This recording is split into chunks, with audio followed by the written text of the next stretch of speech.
اللہ تعالیٰ نے نبی پاک علیہ السلام کو بشیر بھی بنایا ہے اور نذیر بھی بنایا۔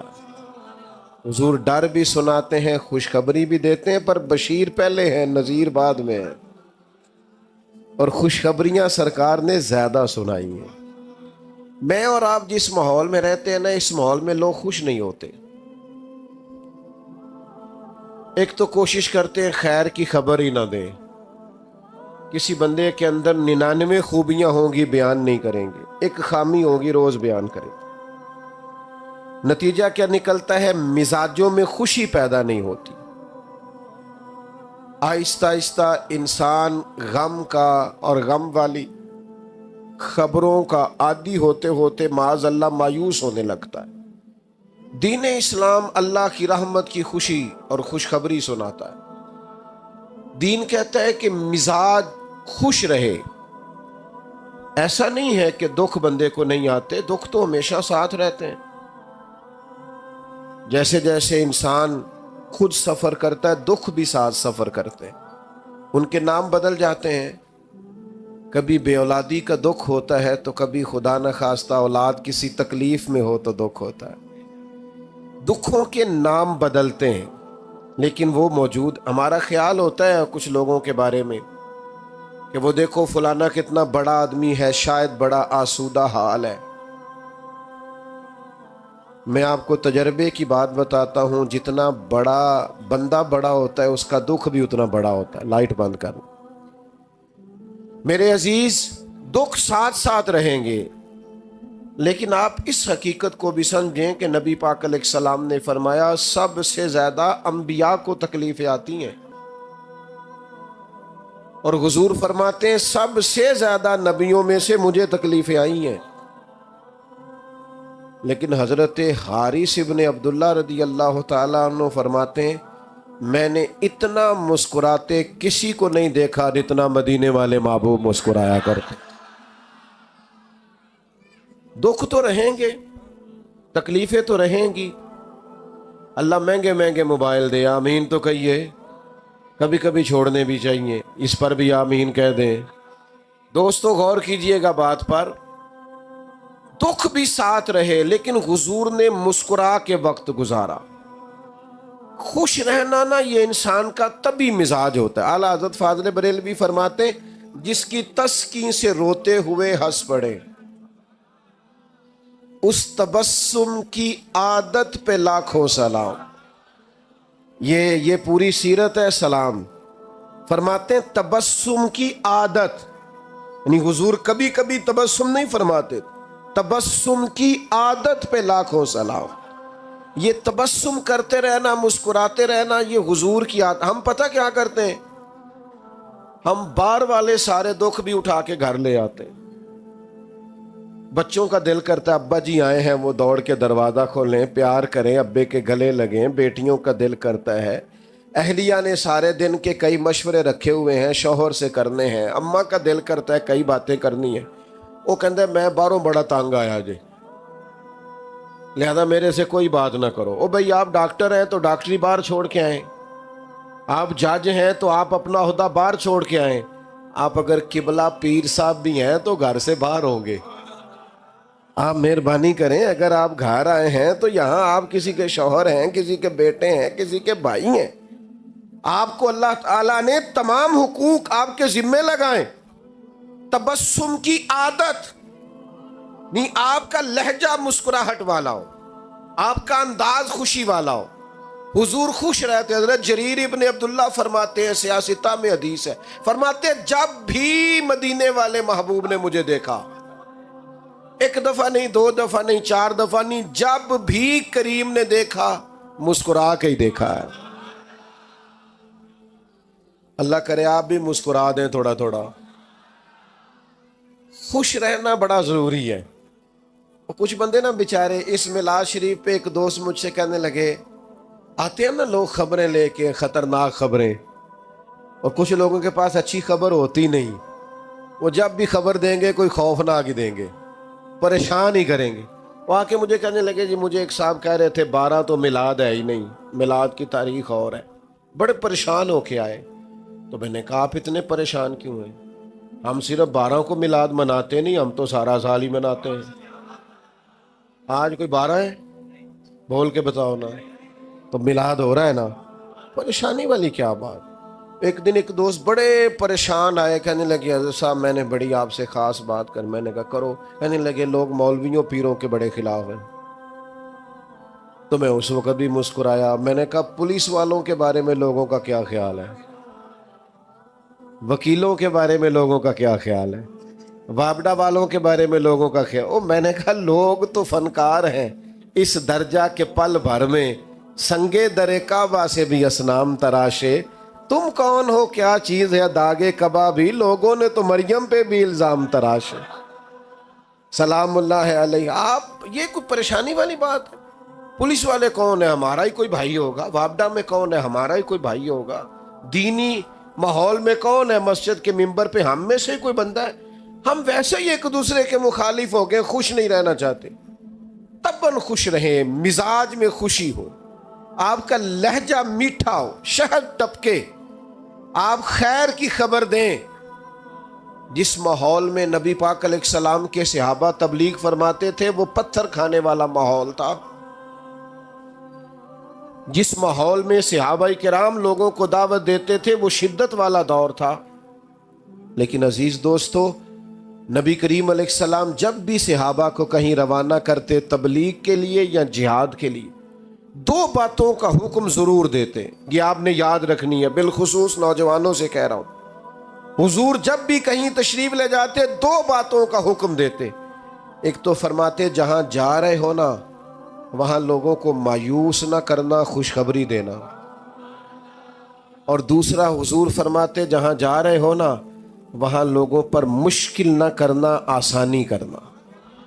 سیدہ طیبہ طاہرہ حضرت عائشہ صدیقہ رضی اللہ تعالیٰ عنہ بیان فرماتی ہیں، خود نبی کریم علیہ السلام کو اگر 2 چیزیں امت کے بارے میں دیا جاتا اختیار کے محبوب یہ قبول کر لیں یا یہ قبول کر لیں، تو حضور جو آسان ہوتی تھی وہ قبول فرمایا کرتے۔ مشکلات نہیں، آسانی، مایوسی نہیں، خوشخبری، یعنی آپ مسکرائیں، آپ میں خوشی ہو، حالات سخت بھی ہوں تو مسکرانا ہے، دن ڈاڈے بھی ہوں تو مایوس نہیں ہونا۔ ہمارے جوانوں کو لوگ مایوس کرتے ہیں۔ ہمارے ملک میں ایک بڑے اچھے کالم نویس ہے، انہوں نے ایک دفعہ کالم لکھا تھا۔ وہ کہنے لگے جی ایک گاؤں کا چودھری فوت ہو گیا، تو وہ پوتا اپنی دادی سے کہنے لگا کہ اب چودھری کون بنے گا؟ تو اس نے کہا بیٹا اس کا بیٹا چودھری بنے گا۔ تو اس کا وہ فوت ہو گیا، تو کہا اس کا بیٹا، وہ فوت ہو گیا تو اس کا بیٹا۔ تو دادی کہنے لگی بیٹا سارا گاؤں بھی فوت ہو جائے تو چودھری نہیں بن سکتا۔ تو انہوں نے نا وہ یہ واقعہ لکھ کے نیچے لکھا کہ جناب ہمارے ملک میں چند خاص مخصوص سیاسی خاندانوں کی حکومت ہے، غریبوں کے بچے چودھری نہیں بن سکتے۔ تو کالم نویس میں میرا کبھی کبھی ان سے ملاقات ہو جاتی تھی، رابطہ ہو جاتا تھا۔ میں نے فون کیا، میں نے کہا آپ اچھے لکھا رہی ہیں، پر یہ کہ آپ نے ملت کے جوانوں کو مایوس کر دیا ہے۔ کس نے آپ کو کہا ہے غریب کا بچہ چودھری نہیں بن سکتا؟ آپ کچا کر رہے ہیں میری ملت کے جوانوں کو۔ تو میرے ساتھ آ، میں تجھے دکھاتا ہوں غریبوں کے بچے چودھری بنے ہوئے ہیں۔ امیروں کا چودھریوں کے بچے نے تعلیم حاصل نہیں کی تو وہ اسی کمپنی کے باہر گن مین ہے، اور ایک غریب کا بچہ پڑھ گیا ہے تو اسی کمپنی میں مینیجر لگا ہوا ہے۔ یہ آپ کیا بات کرتے ہیں؟ آپ ان بچوں کو کمزور سمجھتے ہیں؟ آپ ان کو کہیں بیٹا تم محنت کر، جد و جہد کر۔ اقبال نے اپنے بیٹے سے کہا تھا پتر دیار عشق میں اپنا مقام پیدا کر، تو نیا زمانہ نئے صبح و شام پیدا کر، اور میرا طریق امیری نہیں فقیری ہے، خود ہی نہ بیچ غریبی میں نام پیدا کر۔ یہ کہ آپ مایوس کر رہے ہیں؟ آپ لوگوں کو تازہ دم کریں۔ دیکھیں نا بدر والے دن حالات سخت تھے، تو صحابہ نے یہ بھی روایت کیا ہے کہ بندے 313 تھے، گھوڑے تھوڑے تھے، تلواریں تھوڑی تھی، زرہیں تھوڑی تھی، لڑائی کا سامان تھوڑا تھا۔ یہ بھی صحابہ نے روایت کیا ہے۔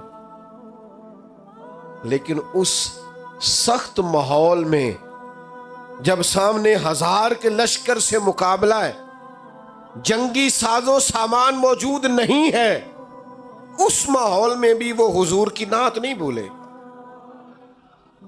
یہ بھی روایت کیا ہے کہ سامان تھوڑا تھا، حالات سخت تھے، پر یہ بھی بتایا ہے، صحیح مسلم میں موجود ہے، حضرت انس بن مالک کہتے ہیں اور جنگ کیا ہونی تھی، حضور نے تو ایک دن پہلے نشانیاں لگا دی تھی، یہاں فلانا کافر مرے گا، یہاں فلانا کافر مرے گا، یہاں فلانا کافر مرے گا۔ علم غیب رسول کے منکر اس حقیقت کو بھول جاتے ہیں۔ غیب مانا کہ راز ہے، لیکن راز اپنوں سے کب چھپاتے ہیں؟ اور کوئی غیب تم سے نہا ہو بھلا جب خدا ہی نہ چھپا رہا۔ وہ کسی ماحول میں بھی خوشی کی باتوں کو بھولا، ہم نہ خوش نہیں ہوتے۔ آپ کا نہیں مجھے پتا، آپ شہری لوگ ہیں، میرا تھوڑا دہیم خاندان سے تعلق ہے، کچھ بندے ہر شادی کے موقع پہ ناراض ہو جاتے ہیں، ہر خوشی کے موقع پر کوئی نہ کوئی خطرناک بات کر دیتے ہیں۔ اچھے بھلے سارے لوگ مطمئن ہوتے ہیں، ایک آدھ بندہ ناراض ہو جاتا ہے۔ تو میں اکثر دوستوں سے کہتا ہوں، یہ صرف نا اپنا وزن بڑھانا چاہ رہا ہے، اگر آپ تھوڑا سا ناراض رہنے دیں گے تو ٹھیک ہو جائے گا، کیونکہ بلا وجہ ناراض ہے نا، کوئی شرعی عذر نہیں، سبب نہیں، سبب ہو تو معافی مانگے، بلا وجہ ہی کوئی عذر نہیں، کوئی وجہ نہیں۔ اچھا بلا خیر کا کام ہو رہا ہونا تو کوئی ناراضگی ہو بھی تو ناراض نہیں ہونا چاہیے۔ اس کا طریقہ ہوتا ہے یار کہ جب سب خوش ہیں تو ہم بھی خوشیوں میں خوش رہیں، لیکن کچھ لوگ تصور خوشی سے عاری ہیں۔ 360 ہڈیاں ڈاکٹر بتاتے ہیں جسم میں ہوتی ہیں، ایک درد کرتی ہونا تو بندہ پوچھتا ہے طبیعت کا کیا حال ہے، کہتے ہیں گھٹنے میں بڑی درد ہے، باقی 359 ٹھیک ہے نا؟ ان کا بھی تو نام لینا یار۔ جو ایک صرف درد کرتی ہے اس کا ذکر، یعنی ساری نعمتیں گھر میں ہیں، گھر بھی ہے، صحت بھی ہے، بچے بھی ہیں، تندرستی بھی ہے، گھر بھی کشاد، صرف پیسے کوئی نہیں زیادہ، ضرورت کے ہیں بہت زیادہ نہیں، کیا کریں گے؟ وہ جو چیز نہیں ہے اس کا ذکر کریں گے، اور جو ہے اس کا شکر تو ادا کر۔ لَإِن شَكَرْتُمْ لَأَزِيدَنَّكُمْ، رب کہتا ہے اگر تو شکر کرے گا تو میں نعمتوں میں اضافہ کر دوں گا۔ اور یہاں علماء تفسیر نے ایک بات لکھی ہے، وہ کہتے ہیں یہ جو کہا نا اضافہ کر دوں گا، اس کا مطلب ہے پچھلی نعمت محفوظ ہو جائے گی، جبھی تو اضافہ ہوگا، تو پچھلی بھی محفوظ ہوگی اگر شکر۔ اپنے مزاج کو خوشی والا کریں۔ وہ حضرت رابعہ بصریہ رحمت اللہ علیہا کے محلے کا ایک نوجوان تھا، تو ایک دن اب وہ تھوڑی آبادی ہوتی تھی تو گاؤں میں محلوں میں جو بچے رہتے تھے ان کا پتہ تو ہوتا ہی تھا، اماں جی جانتی تھی اس بچے کو، تو وہ بچہ ایک دن نکلا تو اس نے سر پہ پٹی باندھی ہوئی، آیا بھی گیا بھی 2-4 دفعہ 5 دفعہ گھر سے نکلا تو پٹی بندھی ہوئی۔ تو اماں جی فرمانے لگی پتر کیا ہوا؟ کہنے لگا سر درد کرتا ہے۔ فرمانے لگی پہلے تو کبھی پٹی نہیں بندھی۔ کہنے لگا زندگی میں پہلی دفعہ درد کیا۔ اماں جی فرمانے لگی عمر کتنی ہوگی؟ کہنے لگا 40-45 سال ہو ہی گئی ہے۔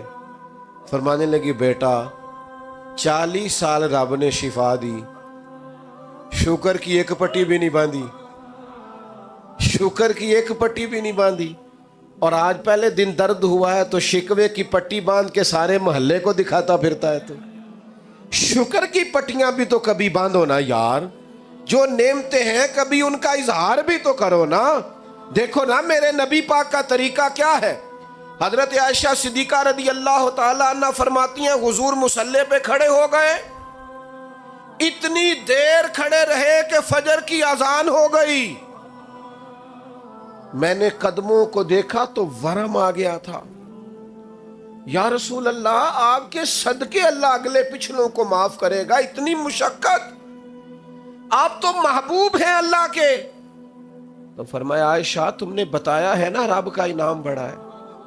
حضور بڑا انعام ہے، تو فرمایا افلا اکون عبدا شکورا، پھر میں اپنے رب کا شکر گزار بندہ نہ بنوں؟ یہ ساری رات عبادت شکر کے لیے کی ہے، بتائیں کبھی 2 نفل شکر کے پڑھے ہیں؟ کبھی ارادہ کیا ہے شکر کے لیے عبادت کریں؟ ایک دوست تھے میرے پاس، مٹھائی لائے بیٹے کے پیدا ہونے پر. میں نے کہا اللہ آپ کے لیے مبارک کرے بچے کا آنا. کہنے لگے 4 من مٹھائی بانٹی ہے. اس کے دادے کو اللہ نے وسعت دیا تو وہ اتنا خوش ہے، کہتا ہے ابھی اور بانٹنی. میں نے اس کے کان میں کہا، میں نے کہا کوئی 2 نفل بھی پڑھے ہیں؟ کہنے لگا آپ نے اچھی توجہ دلائی ہے، پڑھوں گا. تو میں نے کہا پتر تو رب نے دیا، سجدہ کیا ہی نہیں، ادھر توجہ ہی نہیں کی. اصل جو حق تھا او بھائی مقام شکر پہ کب آؤ؟ کب وہ وقت آئے گا جب ہم کہیں گے کہ ہمارے اوپر رب کا بڑا انعام اور احسان ہے؟ خوش ہونا، خوش رہنا، طبعاً مزاج میں خوشی رکھنا یہ مسلمان کے لیے ضروری ہے. میرے نبی پاک علیہ السلام کے صحابہ سخت وقتوں میں بھی خوش رہتے تھے. بڑی مشکل جنگ تھی خندق والی جنگ. پوری دنیا کا کفر اکٹھا ہو کے اسلام پر حملہ آور تھا. صحابہ خندق کھود کر جنگ لڑ رہے تھے، پیٹوں پہ پتھر باندھے تھے. اس وقت بھی نبی پاک نے خوشی کی بات کی. جب ایک چٹان نہیں نہ ٹوٹتی تھی تو صحابہ نے کہا حضور توڑ دیں، تو نبی پاک ایک ضرب لگاتے، ساتھ ایک خوشخبری بھی سناتے. فرماتے لو بھائی تمہیں مبارک ہو، انشاءاللہ روم بھی فتح ہو جائے گا. دوسری ضرب لگاتے تو لو بھائی شام بھی فتح ہو جائے گا. تیسری ضرب لگاتے تو فرماتے خوش ہو جاؤ ایران بھی فتح ہو جائے گا. ایک ایک ضرب پہ ایک ایک خوشخبری. نہ اپنے بچوں کو مایوس کرو، نہ آنے والی نسلوں کو مایوس کرو، نہ لوگوں کو پریشان کرو. میرے عزیزو اپنی زندگی کے اندر خوش رہیں. اور سب سے بڑی نعمت ہمارے پاس یہ ہے کہ ہمارے سینے میں ایمان ہے اور ہم مدینے والے رسول کے غلام ہیں. نہ تکلیف دیں جی دوستوں کو. میں پہلے ہی تھوڑی تقریر کرتا ہوں، اگر آپ ایسا کریں گے تو اور تھوڑی ہو جائے گی. آپ کی مہربانی. مجھے بڑی، میں نے دیکھے نا کتنا زور دے کے کہا تھا بیٹھ جائیں، مجھے پچھلے دوستوں کی تکلیف نظر آ رہی تھی. نہیں آپ نہ بولیں جی، اور نہ کوئی بولے، بٹھانے کے لیے نہ بولے. بس اب تو بات بھی ختم ہونے لگی ہے. انشاءاللہ کبھی اللہ نے موقع دوبارہ بنایا تو کسی کھلی جگہ بیٹھیں گے انشاءاللہ. آپ توجہ کریں، بس میں اپنا مضمون مکمل کر چکا ہوں. سب سے بڑی خوشی حضور کی تشریف آوری کی خوشی ہے. آپ کو پتہ ہی نہیں کہ انسان کے پاس جو ایمان ہے وہ کتنی بڑی دولت ہے. تھوڑی سی دنیا میں نے دیکھی ہے، دنیا میں گھوم کے دیکھو، پی ایچ ڈی تعلیم ہے، دنیاوی ڈگری پی ایچ ڈی. کئی ملکوں میں کاروبار ہے، پر اس بندے کو اتنی عقل نہیں کہ یہ بت تو میں نے اپنے ہاتھ سے بنایا ہے اور میں اس کے سامنے کھڑا ہوں. ہدایت، او بھائی ہم تو سستی بڑے ہیں، وضو غسل کے مسئلے نہیں سیکھتے، ہمیں محنت کر کے ہدایت لینی پڑتی. مشکل تھا. دیکھو دنیا میں پڑھے لکھے لوگ کس گمراہی میں وقت گزار رہے ہیں، معاذ اللہ. خدا کا شکر نہیں ادا کرتے. اس ماں کی گود میں آنکھ کھلی ہے جس نے پیدا ہوتے ہی محمد عربی کے نام کا کلمہ سنایا ہے صلی اللہ علیہ وسلم.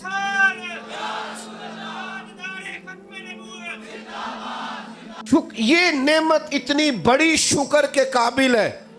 یہ تو قیامت میں پتہ چلے گا نا جب مومنوں کو اللہ شان عطا فرمائے گا.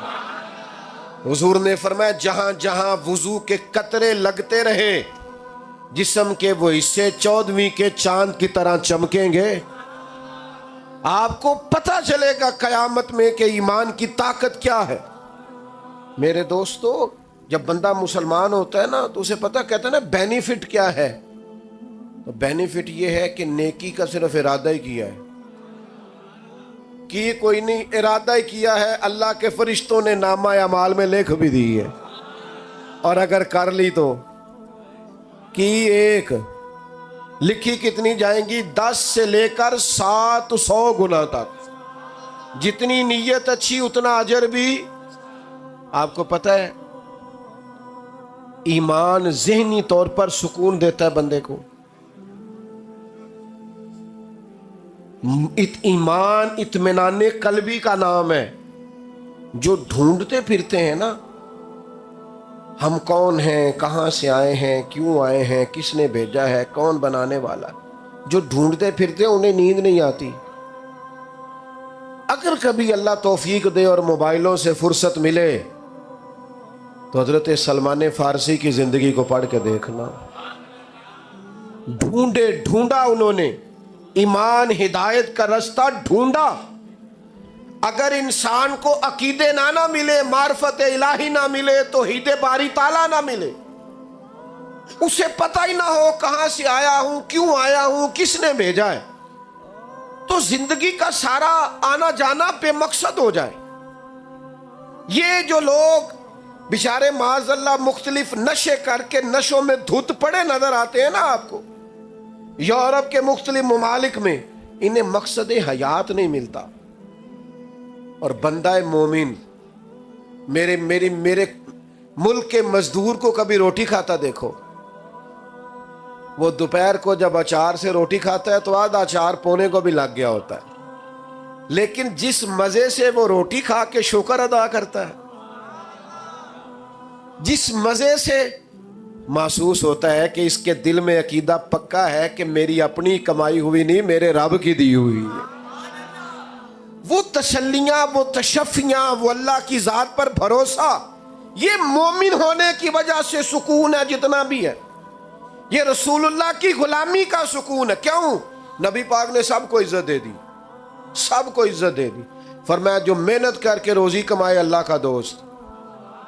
تو یا رسول اللہ اگر ماڑا ہو تو میری طرف دیکھ رہے ہیں نا آپ. حضور اگر غریب ہو تو فرمایا امیروں سے 500 سال پہلے جنت میں جائے گا. حضور نے فرمایا مجھ پر غریب لوگ ایمان لائے، غریبوں نے وقت گزارا، جنت میں جاؤں گا تو آگے پیچھے دائیں بائیں غریب لوگ ہی ہوں گے. جب سے دیکھا ہے نا لباس بشری میں تجھے، ہر فرشتے کی یہ خواہش ہے کہ انسان ہو جائے. بڑے لوگوں نے غریب ہونا پسند کر لیا تھا. جناب صدیق نے سارا مال قربان کر دیا، حضرت ختیجہ نے سارا قربان. سونے کو غریبی پسند ہے تے جیم جان دا کچھ وسا نہیں ہو، جان یار نو دے تے آزاد ہو جا. ایسے دل دے ہیں فساد سارے، دل پر نو دے تے آزاد ہو جا. جیو رکھے آباد تے رو وسدا، جدو کرے برباد برباد ہو جا. قربان کر دیا. حضور کو جو غریبی پسند ہے تو ہمیں بھی پسند ہے. تو یا رسول اللہ اگر کوئی امیر ہو تو صحابہ میں سب سے امیر حضرت عبد الرحمن ابن عوف ہے. حضور نے جنت کی بشارت دی ہے. اور سنو امیرو، رج مال کماؤ پر دیانتداری سے کمانا، غریبوں کا خیال رکھنا. میرے نبی نے جناب عبد الرحمن ابن عوف سب سے امیر تھے، پر حضور نے ایک نماز ان کے پیچھے ادا کی ہے. اتنا اعتماد ہے. اور حضور نے فرمایا جو تاجر سچ بول کے تجارت کرے، سچا ہو، دیانتدار ہو، قیامت کے دن اللہ اسے نبیوں کے ساتھ جگہ عطا فرمائے گا. غریب کو بھی عزت دی، امیر کو بھی عزت دی، استاد کو بھی عزت دی، عالم کو بھی عزت دی، حافظ کو بھی عزت دی. کچھ بھی نہیں، صرف مومن ہے، سفید داڑھی ہے، صرف مومن ہے اور داڑھی. فرمایا قبر میں جاتا ہے تو رب کہتا ہے فرشتوں اسے عذاب نہ دینا، مجھے حیا آتی ہے. تیرے بالوں کی عزت. حضرت ابراہیم خلیل کی داڑھی میں سفید بال آیا پہلی دفعہ، پہلے سفید بال نہیں تھا. عرض کی مالک یہ کیا ہے؟ فرمایا ابراہیم یہ تیری عزت ہے، یہ عزت دی ہے تجھے. سفید بال تو عزت ہے، یہ مرتبہ ہے، یہ مقام ہے. حضور نے ہر ایک کو عزت دی، ہر ایک. ماں کے قدموں نیچے جنت رکھ دی. فرمایا تم میں سب سے بہتر وہ ہے جس کا اخلاق اپنے گھر والوں کے لیے بہتر، بیوی کے لیے. بیوی کو پتہ ہے حضور نے کیا درجہ دیا؟ فرمایا جس نے نکاح کر لیا ایمان محفوظ کر لیا. اس اینگل سے کبھی بیوی کا مقام سمجھنا جو تیرے ایمان کے محفوظ ہونے کا ذریعہ بن گئی ہے، اس کا درجہ سمجھو کیا ہے. اور بہن اور بیٹی، فرمایا جس کے حصے میں 2 بیٹیاں 4 بیٹیاں آ گئیں، یا باپ چلا گیا تھا تو بہنیں جس کے حصے میں آئیں، ان سے اچھا سلوک کیا، اچھی تعلیم دے کے رخصت کر دیا. فرمایا جس طرح میری 2 انگلیاں جڑی ہوئی ہیں میرے ساتھ جڑ کے جنت میں جائے گا. یہ ایمان ہے جو آپ کو ہر کام کو دین بنا دے گا، آپ کے ہر کام کو۔ وہ بعض لوگ کہتے ہیں جی میں تو دنیا دار ہوں، میں نے کہا مومن تو دنیا دار ہوتا ہی نہیں، روزی کمانا کو دنیا داری ہے، بچے پالنا کو دنیا داری ہے، یہ تو سارا دین ہے۔ آپ نے کہاں سے کر لیا کہ میں جناب دنیا دار ہوں؟ آپ دین دار ہیں۔ ایک نوجوان حضور کے سامنے سے گزرا، پوچھا کون ہے؟ کہ یا رسول اللہ یہ بڑی بھاگ دوڑ کرتا ہے، کاش اللہ کے رستے میں کرتا۔ حضور فرمانے لگے اگر ہاتھ پھیلانے سے بچنے کے لیے بھاگ دوڑ کر رہا ہے نا، اور اگر اپنے بچوں کو رزق حلال کمانے کے لیے کر رہا ہے، حقوق ادا کرنے کے لیے ماں باپ بہن بھائی بیوی بچوں کے، تو فرمایا یہ اللہ کے رستے میں ہی ہے۔ تو میرے عزیز خوش رہیں اپنی زندگی میں، یہ ناراضگیاں، یہ پریشانیاں، یہ ہر وقت الجھے رہنا، پریشان رہنا، ہلکا سا مسکرائیں تو صحیح۔ دیکھو مجھے کتنا ثواب ملا، آپ مسکرائیں۔ اب یہاں سے جاتے وقت بھی مسکراتے جائیں گے، ہمیں بھی آسانی سے جانے دیں گے آپ؟ یہ اتنے سے لوگوں سے خطرہ ہے، ذرا آپ لوگ اجازت دے دیں گے جانے کی؟ چلو جی، اللہ جزا۔ اچھا سنیں ایک بات، آپ نے میری بات بھولنی نہیں۔ ظاہر ہے یہاں تو سارے لوگ نماز نہیں پڑھ سکیں گے، رش کافی ہو گیا ہے۔ عشاء پڑھے بغیر سونا نہیں۔ آپ میری گھر جا کے تعریف اگر کریں گے نا جی آج پیر صاحب بڑی اچھی تقریر کیتی ہے، تے اماں نے لاگوں کہہ دینا ہے کہ عشاء دے تو پڑھی نہیں، تینوں کی فائدہ آیا؟ نماز پڑھے بغیر سونا۔ اور اگر ایک اپیل کر لو نا، ایک چھوٹی سی چیز مانگنی آپ سے مانگ لوں، چلو تسی نہیں مندے نہیں منگدے، اسی مانگ لیں چھوٹی سی چیز۔ آج فجر نہیں چڑھنی یار سویرے، آپ نے مہربانی کرنی، صبح کی نماز نہیں چھوڑی، پڑھیں گے انشاءاللہ تعالی۔ ٹائم پہ الارم لگائیں تگڑا۔ آپ لوگ بیٹھ جائیں جی، جلدی سے 1 منٹ سے پہلے بیٹھ جائیں۔ اللہ آپ کو سلامت، بیٹھ جائیں جی، بیٹھ جائیں، اللہ آپ کو خوش رکھے۔ فجر کی نماز پڑھیں گے انشاءاللہ تعالی، تگڑا سا الارم لگائیں، فجر پڑھنی ہے، اور اس کے بعد نہ زیادہ نہیں، ایک تسبیح حضور پہ درود شریف پڑھنا۔ میرے گناہ معاف ہوں گے اگر آپ یہ کام کر لیں گے میرے کہنے پر، تو میری غلطیاں کافی ساری، میرا بڑا فائدہ ہو جائے گا۔ صبح تگڑا الارم لگائیں، اٹھیں اور درود پڑھ کے دیکھیں سکون کتنا ملتا ہے۔ اب سلام ہوگا، سب زیادہ صاحب دعا فرمائیں۔